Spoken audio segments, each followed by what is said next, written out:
Forum. My name is Gene Wunderlich, Vice President of Government Affairs for the Southwest Riverside County Association of Realtors, and your host for this evening. I'd like to thank the Lake Elsinore Valley, the Menifee Valley, and the Murrieta Wildomar Chambers of Commerce, the Southwest Riverside County Association of Realtors, and the NAACP for partnering on this endeavor. I'd like to welcome the candidates and thank them for their participation this evening. Before we get started, I'd like to share some general information about voting this year. By executive order, to help slow the spread of COVID-19, all voters will be receiving a vote-by-mail ballot. They will begin in the mail on Monday, October 5th. Voters are encouraged to use the ballot drop boxes as soon as they receive their ballots. The ballots are collected by the registrar voter staff every few days and are under lock and key in the interim. These ballots are then verified as containing accurate signatures of the voter, then prepared for counting after the close of polls on November 3rd. The sooner you submit your ballot, the easier and faster it will be to begin counting once the polls close. In addition to voting with your vote-by-mail ballot, you have the option of voting in person at any one of 120 voter assistance centers in the county. The voter assistance centers will be open beginning at 8 a.m. on Saturday, October 31st, and will be open from 8 a.m. to 5 p.m. on Saturday the 31st, Sunday the 1st, and Monday the 2nd, and from 7 a.m. to 8 p.m. on Tuesday, Election Day. If you don't wish to vote by mail or put your vote by mail ballot in the drop-off boxes, you can vote in person on a machine during those 4 days. Cast your vote by mail ballot, and it has been verified in the county system. The voter will not be allowed to vote in person. If the voter votes in person and their vote by mail ballot is submitted later, the vote by mail ballot will not be counted. The voter action centers use real-time voter verification to determine if the voter has already voted. Scenarios such as voting in Palm Springs and then driving to Wildomar and voting again would not be allowed because the system is in real time. Whether using your vote by mail ballot or voting in person, voters are encouraged to vote early and not wait until November 3rd so as to minimize wait times and make it easier to begin counting ballots after the close of polls at 8 p.m. on the 3rd. The last day to register to vote is October 19th. If you've moved since the last election, you must re-register. The post office is prohibited by law from forwarding vote-by-mail ballots or election materials. Prior to this evening, we asked the public for questions to be submitted to the chambers. We received many questions, so I may not be able to get to them all, but I do want to thank those who did submit questions. It's always encouraging to see those who are engaged in our community. Each candidate will be given 2 minutes for their opening statement. After the opening statements, we will begin with the questions. Each candidate will have 1 minute to answer the question. At the conclusion of the questions, each candidate will have 1 minute for closing statement. The order will be reversed of the opening statement. Before we started, gentlemen, we flipped a coin to select the order, and Mr. Carlos will begin this evening, and then we will reverse the order for each question. Mr. Carlos, your opening statement, please. Everyone for spending the time to be involved in their government. I really feel if everyone would do that, we'd have a better government. And I want to congratulate Kelly for being involved also. I've only heard good things about him. So I'm going to tell the voters they have 2 good selections to choose from. My name is Jerry Carlos. I moved to Riverside County in 1967 to go to UC Riverside. And I basically have stayed in the county since that time. I started working Southwest Riverside County with as an administrator for the personnel department in the early 70s, decided to become a deputy, still was here in the Southwest Riverside County area. And I moved to this area in 1999. I'm done. Mr. Seyarto, your opening statement. And thank you everybody for joining us tonight. My name is Kelly Seyarto and I am running for the 67th Assembly District. And I'm running because I really want to help address the issues that are affecting all of us. It comes down to this. I want people to feel safe in their communities. I want people to have jobs so they can provide for their families. And I want people to be able to live how they want without having the state trying to control every aspect of their lives. So a little bit by way of background, I've always enjoyed helping people and serving the public, and I've been fortunate enough to have a career doing that. Currently, I serve on the Murrieta City Council, where I have served a total of 13 years in the last 3 decades. So I didn't serve consecutive terms. I've served 4 years as mayor. I've been involved in the region representing Murrieta on the Western Riverside Council of Governments, the Regional Conservation Agency, the Riverside County Habitat Conservation Agency, and I spent a short stint on the Riverside County Transportation Commission. I also served on SCAG, which is the Southern California Association of the Southern California Association of Governments, and the League of California Cities, where I currently serve on the Public Safety Committee for the last 10 years. I'm a Riverside Division Western Director for the last 2 years, and I'm also the current president of the Mayors and Council Members Department for the League of California Cities. I spent 35 years in my career in the fire service. I retired at the rank of battalion chief for LA County Fire. I moved to Murrieta in 1991. I've been married for 33 years to my wife, Denise, and we've had 3 daughters. And along the way, I managed to get a education and completed my studies at Cal State Long Beach with a master's in public administration. So I feel like I'm well-rounded and ready to serve. Thank you. Terrific. Thank you very much, both. The first couple of questions you've both touched on briefly in your opening statements, but since this is kind of like a job interview, could you please give us again your education background and work history? And we'll start this with Mr. Seyarto. 1 minute, please. Okay, so as we stated, I was served in the fire department for 35 years. I started with Laverne, went to Inglewood Fire Department, then ended with LA County Fire Department. I served in all the ranks from firefighter, paramedic up to battalion chief, and then retired in 2015. My education includes an AS degree in fire science, a bachelor's degree in fire protection administration and technology, and also a master's in public administration from Cal State Long Beach. So that's my education and my background. Thank you. Mr. Carlos. I graduated from high school in LA County. As I mentioned before, went straight to UC Riverside. I was a very good athlete in college. I qualified for the Nationals. I ended up being the head coach at UC Riverside as well. And you can look at me as being a retired tennis coach at age 65 a few years back. While in college, I worked for the fire service. I worked Parks and Recreation for a number of different cities. After graduation, I went into the Army. I came out, worked for County of Riverside for several different departments, as I mentioned, personnel, then went to the Sheriff's Department. Then I established the Police Department for Riverside Community College District. At the same time, I did a number of other things, started in real estate, still coached through that whole time, had tennis programs going for City of Corona, and coached local high schools as well. Mr. Carlos, this question goes for you. What inspired you to run for the state assembly?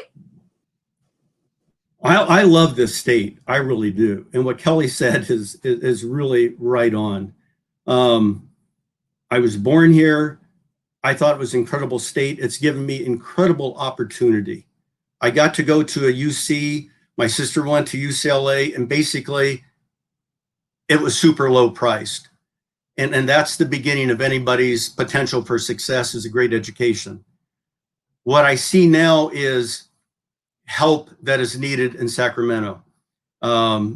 Sacramento is getting into things, I believe, that they shouldn't be getting into, and not doing things that they should be doing. And that's how I'm going to put that at this time. I have a business that has been specifically shut down by the state of California, and I've not been able to earn $1 of new income in the last 6 months.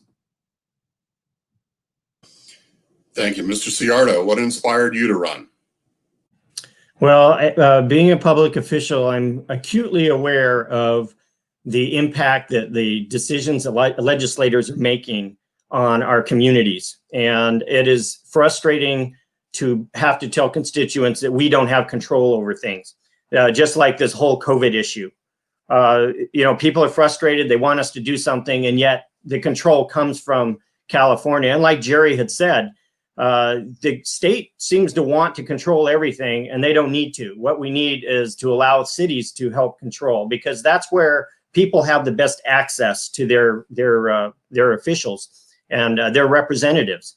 And so I really think that we need to focus on allowing the cities to function and provide the citizens that are in their communities with the type of communities that they want to live in. And right now, there are so many problems at the state. We really need some strong leadership to help deal with that. Thank you. As an assembly member, you're allowed to author up to 40 bills per 2-year session. And we sincerely hope you don't take advantage of that. But if elected, what are your top 5 priorities for legislation once you're in office? What are your first 5 bills? We'll start with Mr. Seyarto. Well, the first bill would be to repair a bill, and that's it's SB 145 that just got passed. That is the pedophile type bill. We need to narrow that window. It shouldn't be 10 years. You shouldn't have a 26-year-old that is able to have relations with a 16-year-old and not call that a problem. The second bill would be to roll back some of the legislation, some of the mandates on businesses so that they can start to thrive again, and some of the employment legislation that is not allowing them to hire back employees due to the costs. Another one is public safety. Wildfires are way out of control, and we need to work on that with some legislation to help adjust some of our environmental regulations so that we can allow for brush clearing, etc. Another one is with our policing, we need to support our law enforcement. And so there are a lot of bills that are being introduced, and a lot of them are knee-jerk bills. And I can't get to the 5th one because you can't do that in 1 minute. Thanks. Thank you. Mr. Carlos. The purpose of government is to provide safety to the community. That's fire and police right off the top, number 1 and 2. The state has a big responsibility for fire statewide, not so much for police. That's more of a local agency issue. But we're going to have to make some changes. We're going to have to make some changes in our budget to put a lot more money in fire prevention than we've been doing. Health is going to be another big thing. This pandemic that we're going through, it's not our first and it won't be our last. And we need to be better prepared for what's going to come down the road. And who knows what that will be. Hopefully this is the worst thing that we'll go through, but there could be something worse coming down. That businesses need to have cooperation from the state, not being an enemy of the state, from the state. Thank you. Not enough time here. We'll start this with Mr. Carlos. What is your position on opening on-site or in-person school instruction? I think that's going, we have all these superintendents. They got paid some very nice money to make that decision. The superintendents are appointed by the board that gets voted for. And for California, some places aren't too bad and some are very bad for numbers of people with COVID. So it's up to them to make that decision. And I don't really believe that the state should be mandating what needs to be done that way. Those people are responsible. Unless there's something really big and serious, it should be left up to those local jurisdictions. Thank you. Mr. Seyarto. Well, I don't have anything controversial back to Jerry because he's right. It needs to be local. Our local districts need to be able to make those decisions. And I think a hybrid system where people who are comfortable, people who may have compromised immune systems, even at the kids level, they can continue to do some online learning and reduce the amount of school population that we have. But it's really up to the schools and their capabilities to be able to determine how they can safely open up schools. And because I really think that we need to get our kids back into school. That's part of their social development.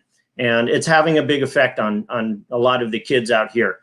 So we really need to work towards that, do it safely, but there are ways of doing that. And I think it's best left to the districts to figure out for their area what works best and what works best for the parents that they serve and the school kids that they serve.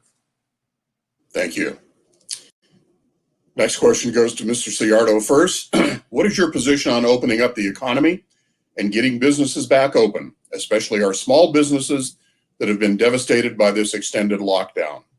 Right. Well, small businesses are the lifeblood of our economy. They provide 70% of the jobs out there. There is a lot of businesses that should not have been impacted as much by the COVID.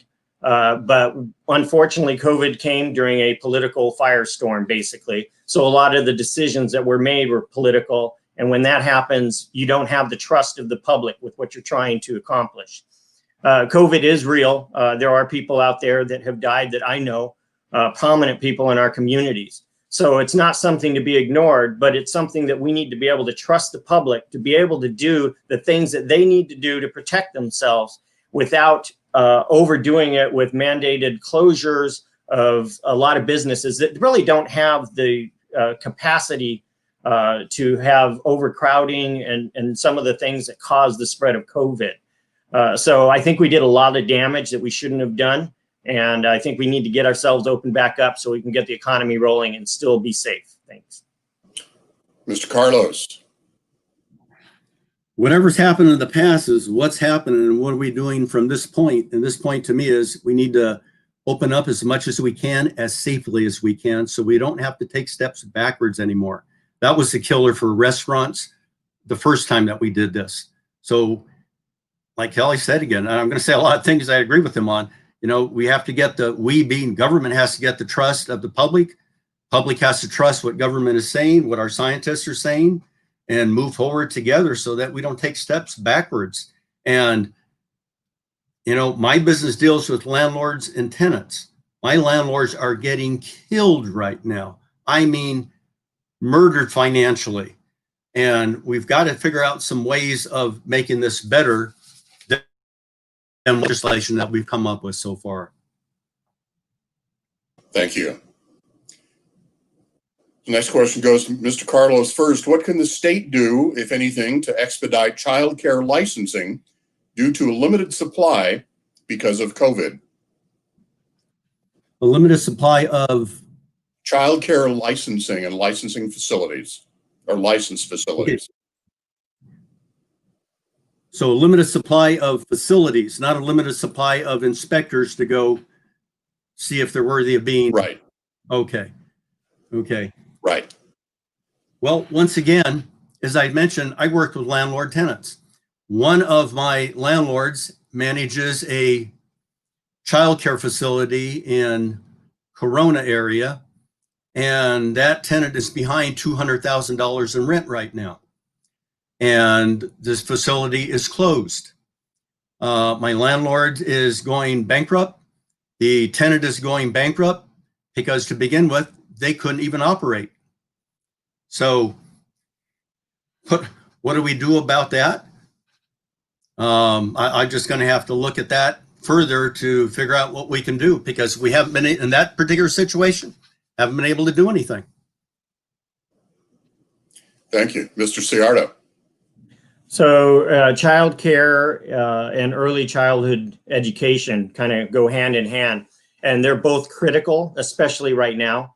They really need to start getting the resources that they need out there. So to help these businesses, these childcare centers recover, ensure that the teachers have the capabilities to, ensure that the classrooms are safe, both for the students and the teachers. I realize it doesn't affect kids as much as it does teachers, but if the teachers are all sick and can't work, then, we still have no childcare. But some of that relief money that we use needs to be directed at helping these childcare centers reestablished, because in order to get parents back to work and get the economy rolling, we really need to have that in place. Also, there's kids that fall behind in their education if they don't have the early childhood education part of this. And, you know, those, if we allow them to fall behind, then the regular education is going to be affected. Yeah. One of the problems we see routinely in Sacramento is a lack of cooperation, a lack of, just for lack of a better term, lack of relationships between the different parties up there, and not just between Democrats and Republicans, but between, even we've seen recently, between Democrats and Democrats. What can you do to develop better relations between the parties in Sacramento? We'll start with Mr. Seyarto. So this is something that you're understating. It's a huge problem, Gene. We're not getting the regular issues settled and addressed because of this divide, where people simply won't work with each other because they're from the other party. There are a lot of people up there that want to solve problems. We need to seek those people out and talk about leadership, talk about what they want to be seen as doing in California, and how their group, their set of legislators that we're up there with, how we went about solving problems. And if we're going to solve the water problem, well, let's get on it, because we've been working on it for 20 years and we still haven't done it. It gets caught up in these partisan wars. So there's a lot of opportunities that have nothing to do with being red or being blue or somewhere in between.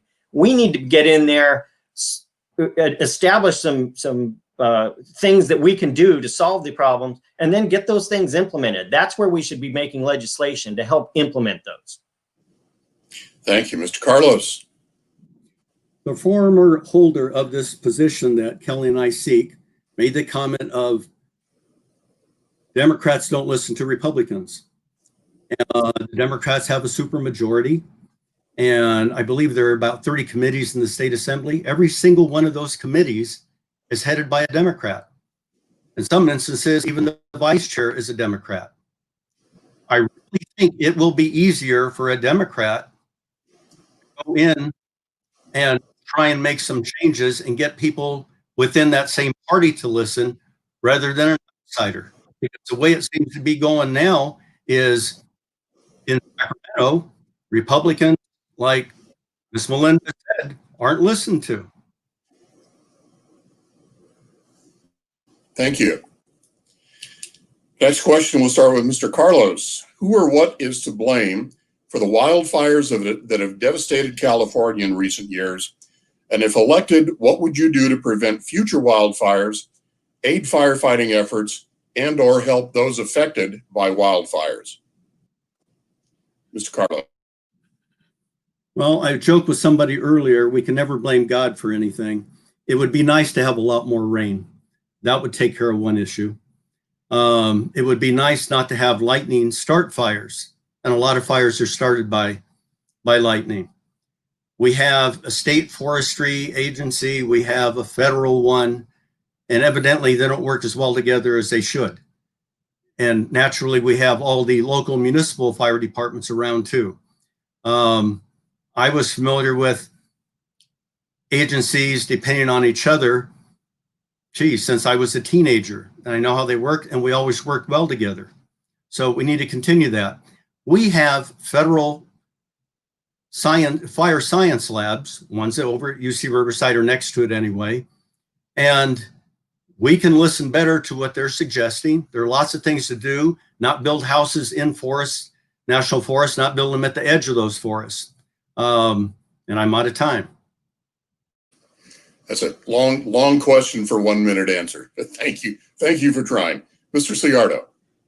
So, the first thing is to recognize that we need to focus on the things that we have control over right now and that we can start mitigating right now. And that is managing the wildfire, the forests, managing the urban wildland interface areas, better fuel management. We have a lot of fuel that has dried out and been building up for years and years, although a lot of it's burned this year. In our efforts to provide environmental protection for all these areas, what we've done is create an environmental disaster. And we spend a whole week with a complete cloud cover over our state. And when we have that kind of smoke cover, it reduces the amount of electricity we get because our solar panels aren't working. And if that's what we're depending on, we're in trouble. So, the biggest culprit here is getting a grip on the brush and stuff, and putting the resources out there that we need to do it. Thank you. Next question goes to Mr. Seyarto first. What do you think of Governor Newsom's recent ban on the sale of gasoline engine vehicles by 2035? I think it's completely unrealistic. I think the mandates are going to hurt a lot of people along the way. They will lose jobs. I am all about having clean air and things like that, but setting unrealistic mandates to achieve goals that will harm the economy more than will gain from an environmental perspective, I think is just playing politics with all of us. And so if the governor wants all electric by 2035 in 15 years, that's not very long. And doing so is going to cause a lot of economic pain that we're already experiencing what it's like to have that pain. And we don't need more self-inflicted pain like that. What we need is environmental policies that make sense and have guidelines and timelines that actually are achievable. Thank you, Mr. Carlos. I think it's a great goal to have. I think totally renewable energy is a great goal to have. And striving for a great goal is, to me, rarely going to be the wrong thing to do. If we fail in getting there, I look and go, well, if we're only halfway there, I'm going to look at that as an achievement. And that's the right thing to do. Ultimately, not just California, but the whole state, because they will copy us. Ultimately, we're going to be a totally renewable country. Coal is still, some people are still trying to hold on to it, but it's basically dead. And oil will be going the same way, not too far down the road. California is a brilliant technology state. This is what we do great here. We lead the world in technology. And I feel that we've got the ability to do some amazing things. Thank you. The current situation with the COVID virus recommends that individuals wear face masks, stay 6 feet apart, stay away from large groups. Do you believe that these requirements are valid? And if so, should they be mandated rather than suggested, and why? And we'll start with Mr. Carlos.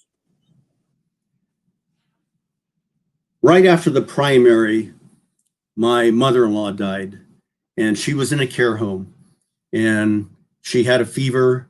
She had some stomach pain. We believe she died of COVID, but they really weren't registering at that time. Unfortunately, a little while later, my mother died in a care home as well. I don't believe she had COVID. COVID is a real thing. It's killing people. And I believe we need to take precautions about it. I really do believe in wearing a mask. I'm an older guy. My wife's my age. So we're being very careful. I have a sister that worked in a school district that has no immune system and had to retire because of that. There's just a whole lot that we're going to have to get over here and work together and understand that a lot of people don't take suggestions. That's one reason that I was a cop and had to arrest people when they couldn't take suggestion of following the law. Thank you. Mr. Seyarto.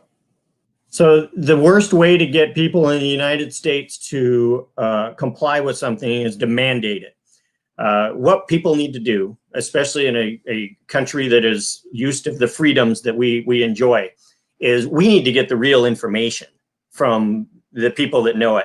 Right now, we've been bombarded with all sorts of different information. Masks work, masks don't work. Early on, they didn't work because they didn't have enough. Now they work.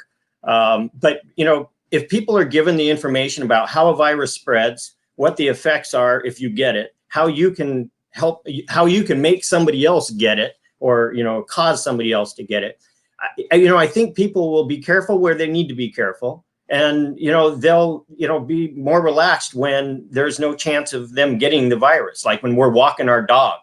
I know people look outside and they think, oh, no mask on, they're walking the dog. Well, I'm not near anybody. So people need to know the science. We need to get real information, and we're just not getting that.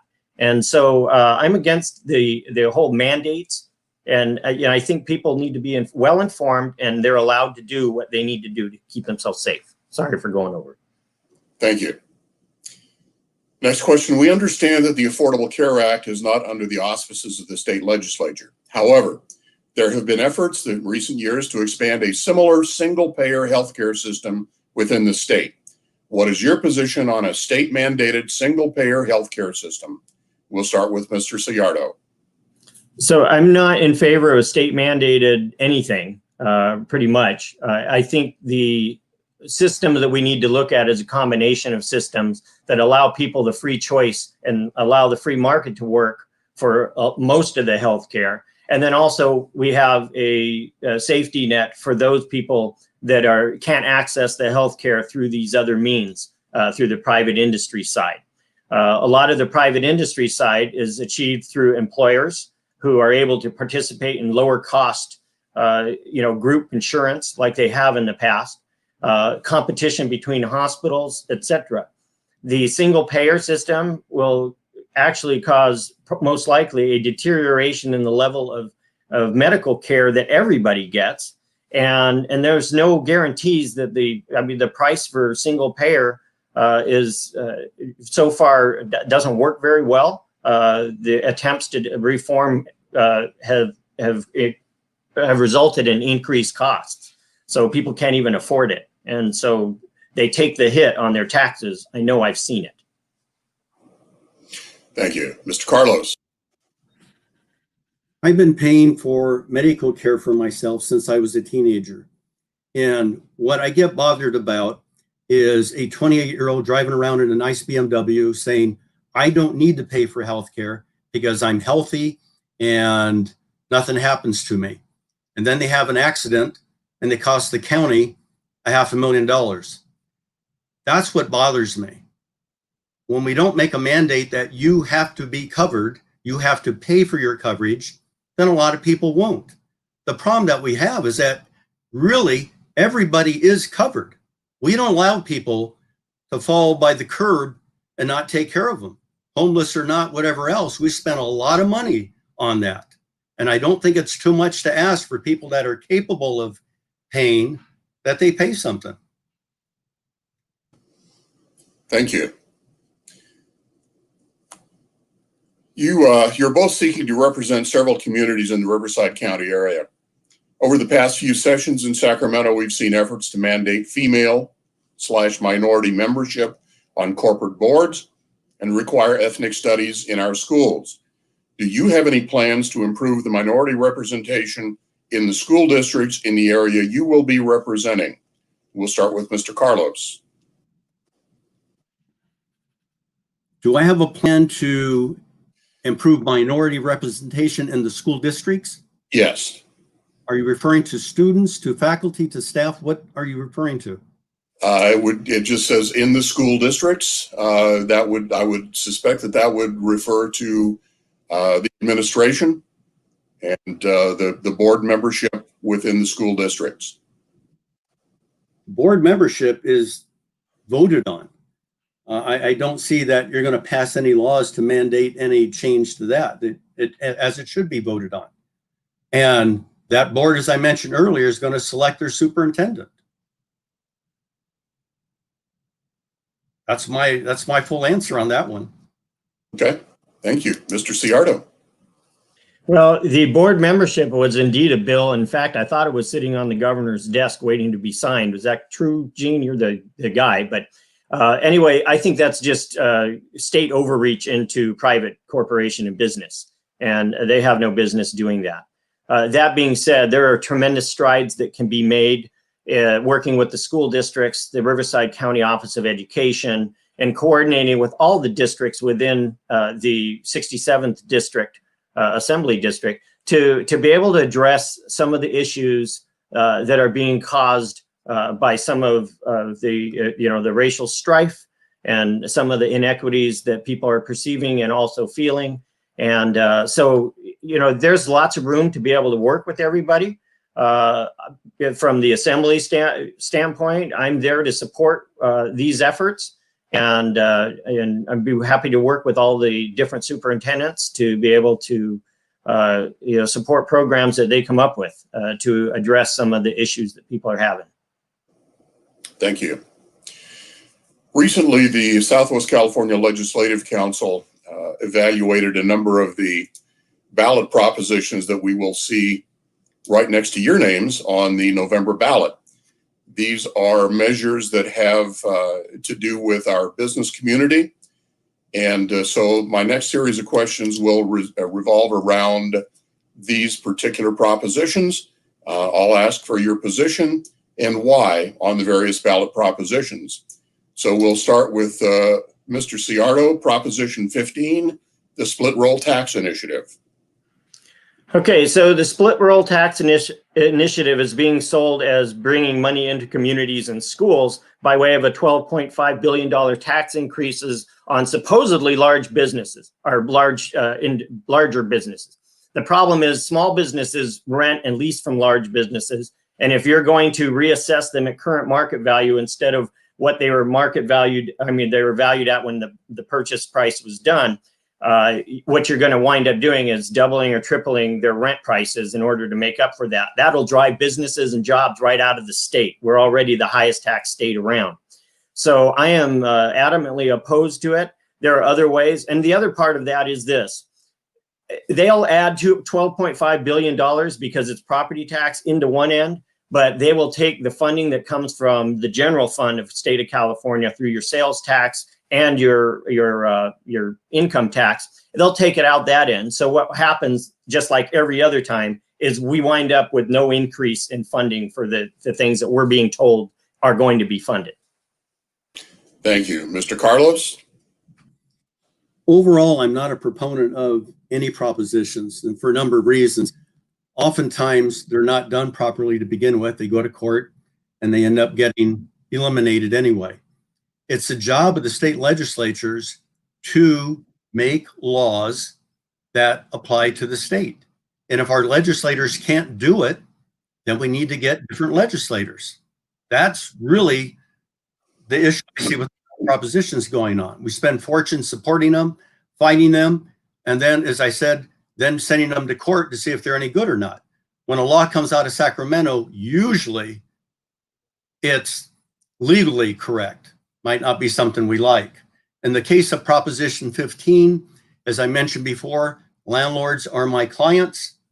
We're looking at increasing taxes on commercial landlords, while some cities are looking at eliminating the need for their tenants to pay them rent. A double whammy like that is just absolutely unacceptable. Thank you. The proposition we looked at was Proposition 19. Prop 19, of course, allows senior citizens to transfer their Prop 13 tax portability to any county within the state. And it also changes the intergenerational the intergenerational transfer of property in such a way that if you leave a property to your heirs and they don't move in, it would face an increased tax assessment. So, Mr. Carlos, we'll start with you on Prop 19, the property transfer tax. As I've already mentioned, I don't care for propositions. I will be voting no on most of them. This one here, Prop 19, may be one of the better ones. And once again, it's going to go through a legal process to see if it's done properly or not. Mr. Seyarto. So Prop 19 is one of those bills that I call not a clean bill, because what they're doing is they're forcing people to take something they like, but they have to accept something that they don't.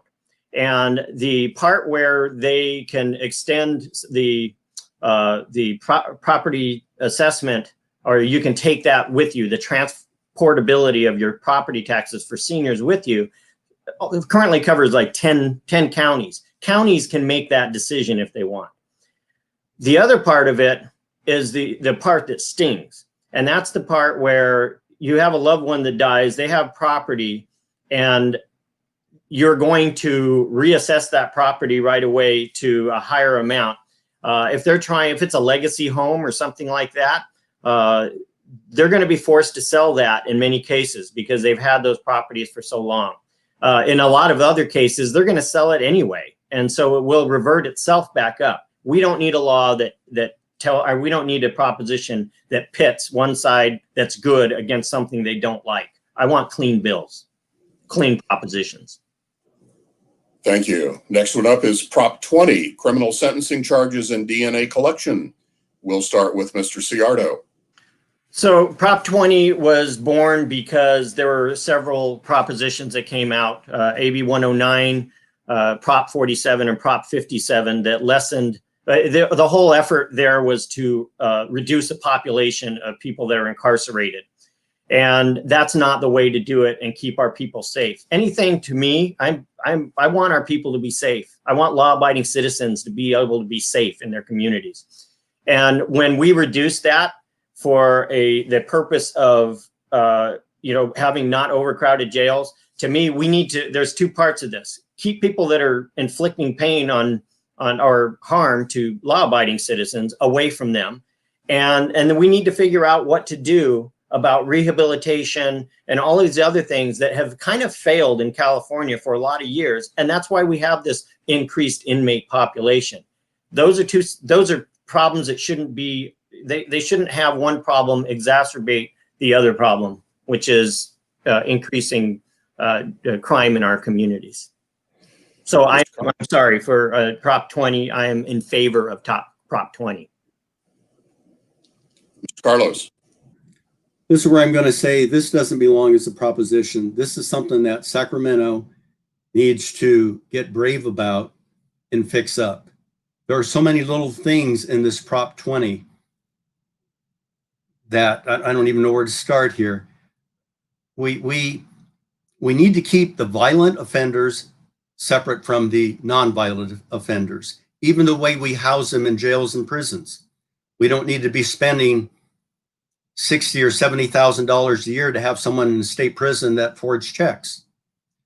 Someone that has hurt someone else physically needs to be kept in for their whole sentence, not given, not given a break for good time served. You're going to prison, you should be behaving. So as I said, I'm looking at these propositions. I'm looking and going, part of this might be good, parts not. Sacramento needs to do their job. Thank you. So moving on to Prop 21, which proposes to allow municipalities and counties to enact rent control. We'll start with Mr. Carlos. We had a law in California, and it was the Contra Costa bill or something to that effect, that said all the municipalities could not be setting up their own landlord-tenant laws. And it worked well for decades. And then at the beginning of this year, we decided to do something different. And now we have, at last count, I thought it was several hundred different sets of laws for our counties and cities in this state governing landlord-tenant rental agreements. We have an economic market in America that if we let that market play out, it would work. We're trying to create this low-cost housing or take care of our problem of high-cost housing in California by creating these artificial solutions. And those artificial solutions are not going to work. I would like a whole lot more than a minute on that one, but that's it. Thank you. Mr. Seyarto. Yeah, so I'm voting no on Prop 21 for some of the reasons that Mr. Carlos has pointed out. You don't fix this by creating artificial means of addressing something. What you do is you fix it by fixing the housing issue. We want affordable housing, and yet it costs, we keep piling on laws that make affordable housing impossible.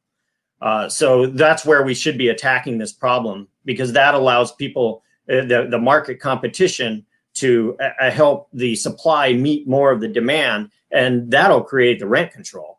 Artificially applying it creates all sorts of other collateral damage, if you will, including when a tenant moves out, instead of the landlord keeping the rents, kind of reasonable, they're going to push it up to the maximum amount they can because they know they're not going to be able to do it later. And so I don't believe in the artificial application of these type of things to solve a problem that everybody knows we have and we should be addressing responsibly. Thank you. Moving on, one of the more expensive propositions on the ballot is likely to be Prop 22, and that has to do with app-based independent contractors, specifically Uber, Lyft, and Grubhub, who are funding this effort. Mr. Seyarto, we'll start with you, your position on Prop 22. All right, so this issue is particularly, I'm just irritated by it. And the reason is because AB 5 should have just been repealed. Instead, they're taking this piecemeal approach to devising bills, which they had like 10 or 11 bills to try to carve out certain people in the industry that should be able to be independent contractors. And then others have to do stuff like spend millions and millions of dollars on a proposition to be able to get themselves carved out. This is something that should never have been put in. It's probably one of the worst bills, especially as for people that need the flexibility of being an independent contractor. And it should have been just repealed as a whole. But the author of the bill would refuse to do that. And so it's forced everybody into writing propositions and spending this money. And also, like the entertainment industry, they got a bill. Their bill went through just fine, but not Uber and Lyft. They have to do this. So I think it's unfair. I think it's ridiculous, and they should have just repealed the bill. Mr. Carlos, your position, Prop 22. I've had to employ several employees, whatever, but one of my very best ones is a lady in the district who works when she wants to, the days that she wants to, with her own equipment, her own supplies, her own phone, her own everything. And I really don't know when she's working. I thought that was a definition of a 1099 employee at one time, but evidently it's not anymore. This whole, I think it was AB 5 that started whatever, never should have happened. And these other things that are coming at it piecemeal to try and fix it up, once again, aren't good. Sacramento needs to do a better job with what they have. If it's such a horrible bill, and I think it was to begin with, some of these things need to be rescinded. Some of us need to go to Sacramento, new people, and get some bills, some of the nut bills rescinded. Thank you. Next up, Prop 23, which has to do with physicians being on site at dialysis clinics. We'll start with Mr. Carlos, your position and why. I've had a couple of friends that have been on dialysis, and I've asked them that specific question, and they didn't seem to feel that having a physician present in the building was necessary. Done. Mr. Seyarto. So the dialysis issue is something that I'm pretty familiar with. I did a lot of paramedicing in some disadvantaged communities that are heavy hit by kidney problems, diabetes, etc. And their lifeline is being able to get their dialysis treatments 3 times a week. This bill is meant to make it more expensive for non-unionized dialysis clinics to exist. And so I'm adamantly opposed to it because it reduces the access to these really life-saving dialysis units for people that can't necessarily afford to pay the higher prices of some of the other clinics. So, having a physician does absolutely nothing in a dialysis clinic. It just adds costs. And that's kind of what this bill seems to be trying to do, is add costs to operating lower cost clinics and therefore putting them out of business. Thank you. Up is Prop 24, which expands provisions of the California Consumer Privacy Act. We'll start with Mr. Seyarto. So if you've ever seen the list of the agencies that oversee these boards that are supposed to check and make sure that we're doing all these great things, it's like 5 pages long, and we're paying every single one of those board members to be on those boards.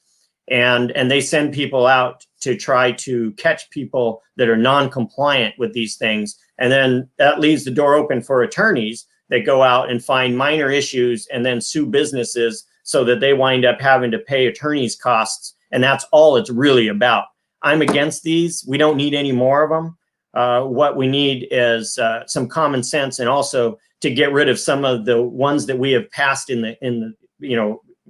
before. Because those create this monumental cost for putting information out that, when I get that information, it goes right in the trash. So they're wasting money. They're wasting our money. They're wasting their money. It's ridiculous. Thank you. Mr. Carlos. I had a client who owned an apartment building out in the desert, got sued by a supposed disabled person because the disabled person couldn't get into the security gate to park to be able to do whatever the person wanted to do inside. It cost that apartment owner several $1,000s to fight that. Once again, here's another proposition that I would be against, and Sacramento needs to take care of these kinds of issues so that they don't present unwarranted, unnecessary lawsuits and everything else that goes along with them. Thank you. And the final proposition is Prop 25, which is the replacement of cash bail system with an assessment by judges. We'll start with Mr. Carlos. Well, the point of a bail, as the judge would say, is to make sure that the person comes back. Unfortunately, it's not to make sure that they don't commit any crimes between the appearance and having to come back. It's unfortunate to see someone that gets stuck in jail because they don't have the money to get bail. It's something that we don't need to do with the proposition. Again, I'm going to say we can do that with Sacramento. We can set up a better system that we have. Some people, if it's, I'd look at a whole lot of things. If it's not a violent crime, if they haven't committed crimes before, I would be a lot more lenient in letting them be released without a money bail. If it's someone that's continually failing to appear when they're supposed to, then they should be paying bail. And that's kind of the way it's going right now. Mr. Seyarto. I tend to agree with Mr. Carlos on this, because the current system does, one person may wind up sitting in jail for days while another person that actually has the money doesn't. And that part of it might not be unfair. What this proposition does is it's eliminating cash bail, and that's not the answer to this. The answer to this, and it's actually affirming an old Proposition 18 from way back, because there was some snafu in the bill that didn't allow it to come to fruition. So that's what we're really doing here is trying to affirm another bill that was not a good bill. And so I'm opposed to this one. I agree, like I said, with Mr. Carlos. We can't, there's got to be some flexibility with judges to be able to look at individual cases and decide what's fair and what's not fair. But again, I land on the side of I want to keep people safe that are law-abiding citizens, and that's where I want my efforts spent, is ensuring that they stay safe. Thank you both for those position statements. Thank you. Next question.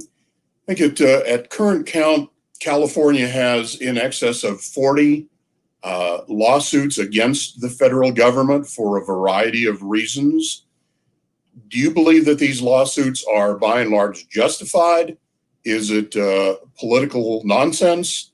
And is it wasting a lot of money and time of the Attorney General to pursue issues that could better be worked out through other means? We'll start with Mr. Seyarto. I think it's all of the above. I think, there's a lot of problems that can be solved if we're actually working in conjunction with, instead of making a lawsuit to try to divide the stance between what the federal government's doing and what the state is doing. And when we do that, essentially what we're doing is guaranteeing that there will be no action in solving a problem. There are lots of problems in California. The fire service problem is one of them. They did sign a bill they signed an agreement recently with the fire service, the Forest Service, and Cal Fire to work together to try to start mitigating the issues we're having in our forests and mitigating these wildfires. But that's the kind of cooperation we need to have. This other stuff is a politically motivated waste of time, and it's wasting our resources as California taxpayers. Mr. Carlos. Cooperation is always less expensive and easier than mandated laws that we make up and lawsuits going back and forth. We have 50 states, though, in the country, and California takes its own road to do a lot of things, and a lot of things I agree with. That would be, for example, a lot of EPA rules. We have a real dirty, aired Southern California. We have a different situation than they have in Montana. And if we feel we need to do something to save our air and make it breathable, it really would be nice to get cooperation from the federal government in doing that. So without mentioning all those separate lawsuits, I imagine that some really would make sense and protect Californians, and some others are just political actions that are done for whatever reasons. Thank you. Down to our last couple of questions. And we'll start this with Mr. Carlos. Do you own or have you ever owned your own business? Yes, I have one that I started in 1989.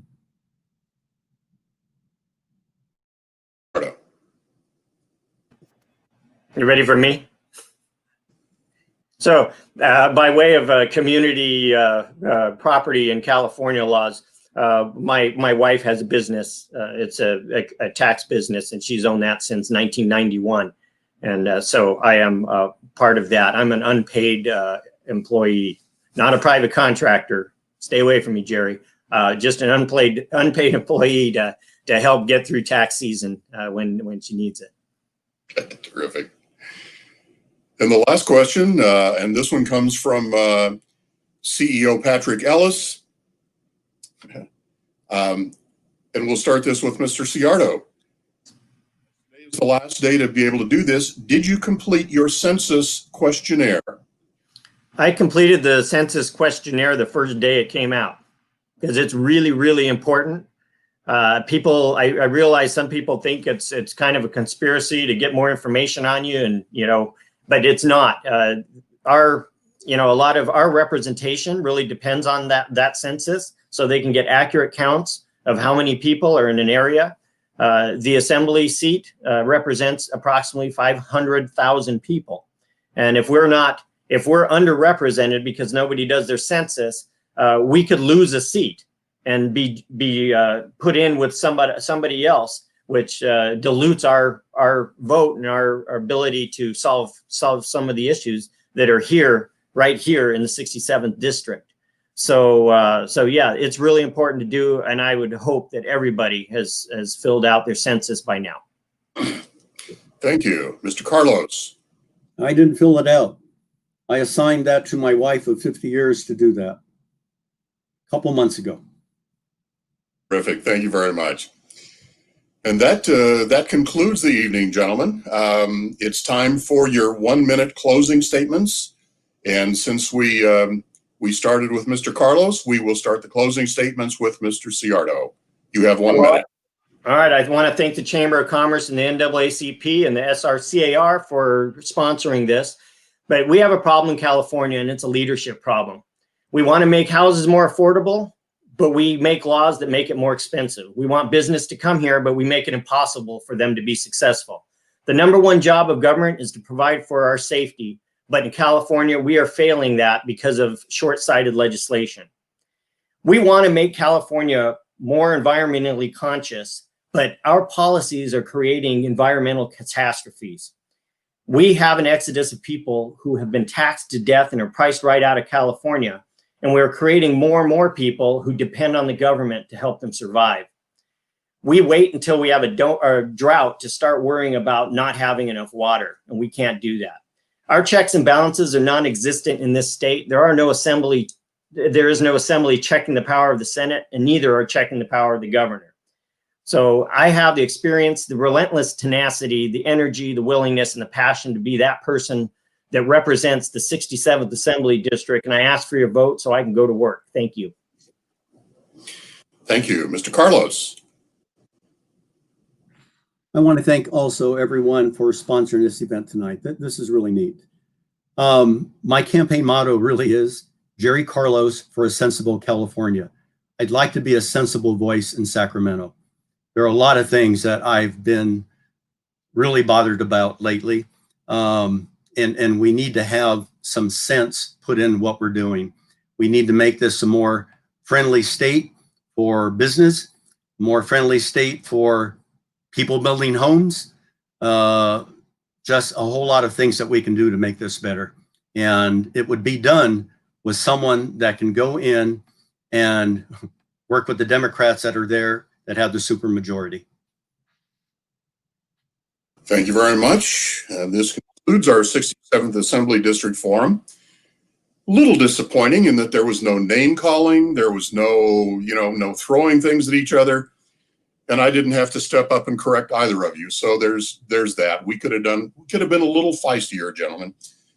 But we hope that you enjoyed the evening. We hope that our audience has a better sense of the candidates seeking to represent them. I'd like to also thank the Lake Elsinore Valley, the Menifee Valley, and Murrieta Wildomar Chambers of Commerce, the Southwest Riverside County Association of Realtors, and the NAACP for partnering on this endeavor. I'd like to thank you, gentlemen, again for sharing your time and ideas with our voters. I know they appreciate it, and we wish you both the best of luck. Have a good campaign and good luck, gentlemen, and good night.